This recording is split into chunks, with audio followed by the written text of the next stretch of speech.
How did Nadeem Anjarwalla escape lawful custody? What could have happened from your perspective?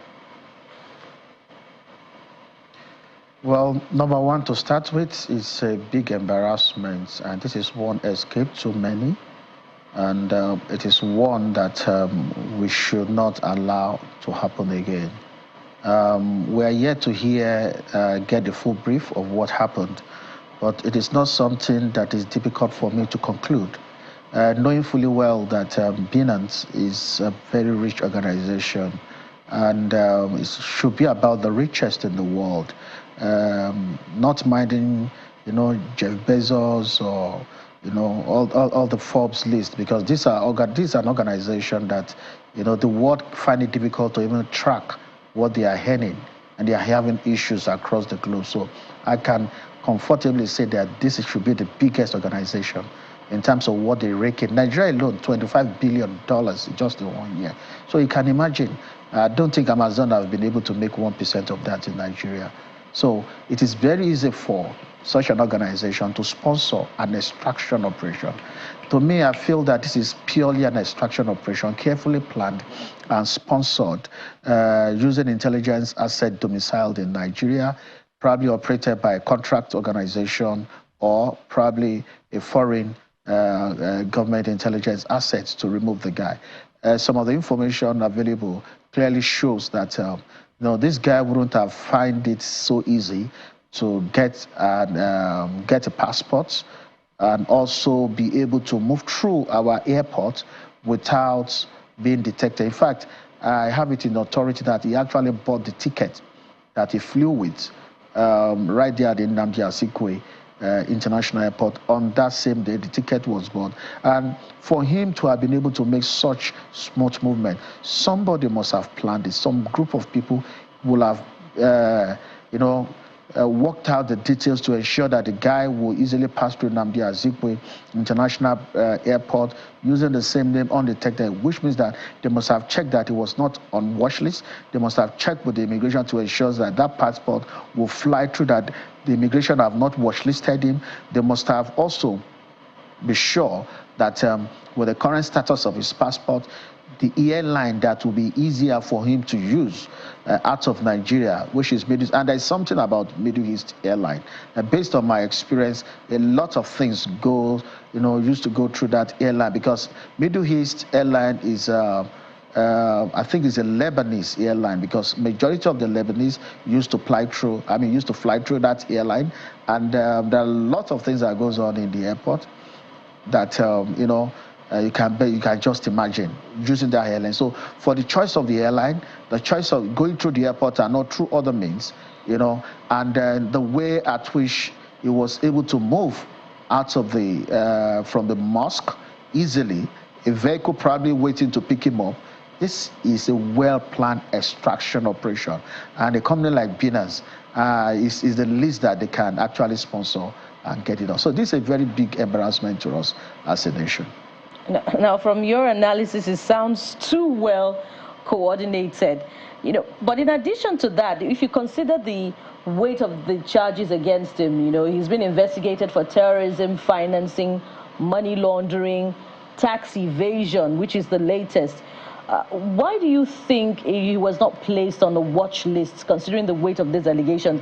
Is it a slip on the part of the investigating authorities, or is it this collusion theory that you have put forward? Is it the result of this collusion theory?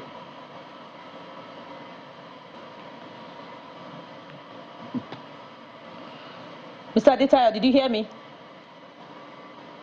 Yeah, I think this is one question that the answer, Office of the NSA, needs to answer. I find it very hard, to believe that the Office of the NSA will keep the suspect in its custody and not, transferring the suspect to agencies like EFCC or DSS to manage, and then also watchlisting the the suspect immediately, because considering the huge and the enormity of accusations against them, and seeing, the difficulty in getting an organization like Binance, because what you are asking Binance to do is very, very, big. And the moment Binance provide those information, that means they are breaking away from what they have assured their customers. And that's going to be a very big hit on the organization. They are going to lose credibility, they are going to lose customers, they are going to lose revenue.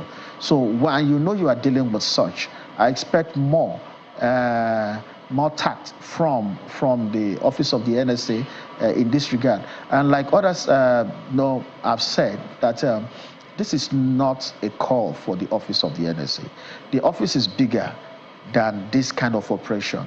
It serves, a purpose that is bigger than, than you say. It can provide all the support, give all the backings, give all the directive, but not to personally handle, an operation like this. When you have agencies that you, as office of the NSA, you supervise an organization that the agency is supervising, and then you cannot transfer such to them.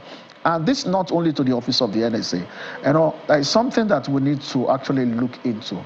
That is the credibility, the proficiency in our security agencies. And I think it is actually going down in terms of employees' proficiency, the qualities, the quality of personnel that we are having in the agency. I personally believe that even though Nadeem has not been watchlisted, it is expected that officers that are at the airport should be conversant with what is going on in the country to have been able to pick that name. You see, this is not rocket science, and I'm not saying something that I've not done before. Some years ago, government have listed some people as people that are having questions to answer, and I was on duty when one of those people, was to fly through the airport using private jet, and I saw the name, and I know by my training, moment government, is having issue with this person, and this among the people government is having issues with, I intercepted the passport. I called my boss. I said, this person is about to travel. His name was mentioned yesterday among those people that government is interested, and the call was made to Abuja, and the person was, he was prevented. An arrest was made immediately, and none of those people involved were able to get out of the country. You don't actually, if you are well trained, and you are doing your job very well, you're supposed to be conversant with what is going on in the country. The moment you see a name that government is actually working on, and the name appears on your system, or it doesn't appear, and the name appear before you, you are supposed to hold the passport and make a call. We've seen this happening in other countries. It's not necessarily when something is being given to you. So we need to say in the last 10 years, the qualities of personnel that we're recruiting into our agencies leaves, a lot to be desired. Lots of people have found their ways into the agencies. I'm not being specific about one now. All the agencies, lots of people coming from politicians that even the politicians don't even know, but they force this head of agencies to take them. Lots of found criminals, finding their ways into these agencies, those that are having, criminal backgrounds and the rest, those that are into scam and the rest.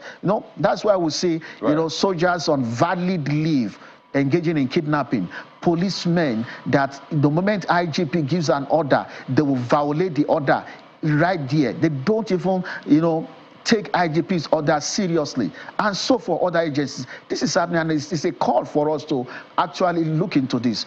Those people that are responsible in keeping this guy, right, what gave them the confidence to take a man, kept in their custody out of the facility?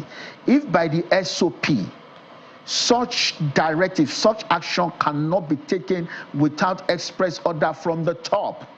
It is not even in the place of the leader of the team of that safe house. It is something that has to be given right from above. So for them to have that temerity, that audacity to take somebody out of a safe house, to go and pray in the mosque, for crying out loud, if it's in the hospital, if he didn't pray in the mosque, will he die? If he's in the prison and he couldn't go out into the mosque, will he die?